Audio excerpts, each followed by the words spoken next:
Kenapa ada berbagai agama yang penganutnya menyatakan agamanya diridhoi Allah? Semua rasul hanya menyampaikan agama yang sama, yaitu agama tauhid bernama Islam, sebagaimana telah dibicarakan pada video yang telah berlalu.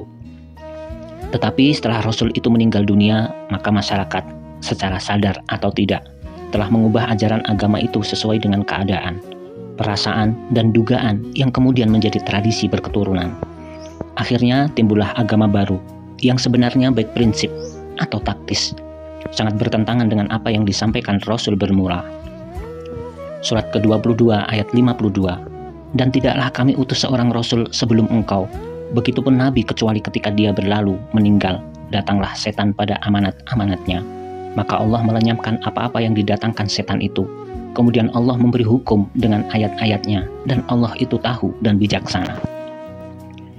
Kita membagi sebab timbulnya beberapa agama atas dasar sadar dan tidak sadar dengan alasan sebagai berikut. Manusia secara sadar telah mengubah ajaran Rasul dengan alasan bahwa ajaran itu bisa membahayakan kekuasaan yang mereka miliki.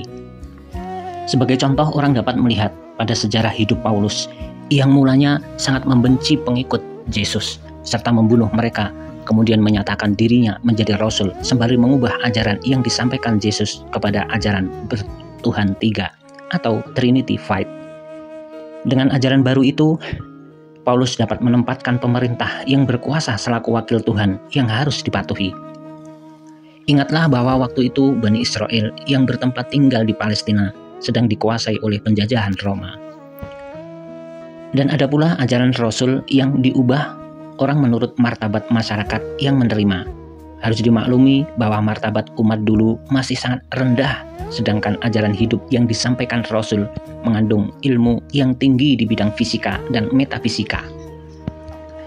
Hal ini menyebabkan mereka secara sadar mengubah ajaran yang disampaikan Rasul. Tentang perubahan demikian disebut oleh Al-Quran dalam ayatnya, surat ketiga ayat 78. Dan dari mereka itu ada golongan yang memutar lidah mereka pada kitab itu, agar kamu sangka dia sebahagian dari kitab, padahal bukanlah dia dari kitab. Dan mereka mengatakan dia dari Allah, padahal bukanlah dari Allah. Dan mereka berkata tentang Allah dengan kedustaan, sedangkan mereka mengetahui. Ada pula manusia yang secara tidak sadar telah mengubah ajaran yang disampaikan Rasul. Pertama, disebabkan oleh ketiadaan data tertulis yang memuat ajaran itu dan mereka menerimanya dari mulut ke mulut. Kedua, disebabkan penyebaran ajaran itu dipengaruhi oleh rasa taklid atau mitos mendewakan Rasul yang mereka cintai. Akhirnya mereka menjalani hidup ini dengan ajaran yang mereka sangka menuruti yang disampaikan Rasul, padahal telah jauh berbeda. Hal ini mungkin telah berlaku pada hampir seluruh masyarakat beragama di muka bumi pada permulaan abad 14 Hijriah. Orang dapat memperhatikan dan menelitinya dalam sejarah yang berlaku bahwa keadaan demikian memang berlaku. Untuk itu Al-Quran memberikan contoh sebagai perbandingan tercantum pada beberapa ayat suci. Semua manusia menjalani hidupnya dengan hukum dan pengabdian. Kedua unsur ini senantiasa berlaku dalam masyarakat. Itulah tata hidup yang oleh Al-Quran disebut dengan din atau agama. Karena itu, definisi agama ialah hukum dan pengabdian. Jadinya banyak sekali macam agama yang berkembang di muka bumi. Hal ini diakui dalam Al-Quran, surat ketiga ayat 85. Dan siapa yang mencari agama selain Islam, maka tidaklah akan diterima daripadanya.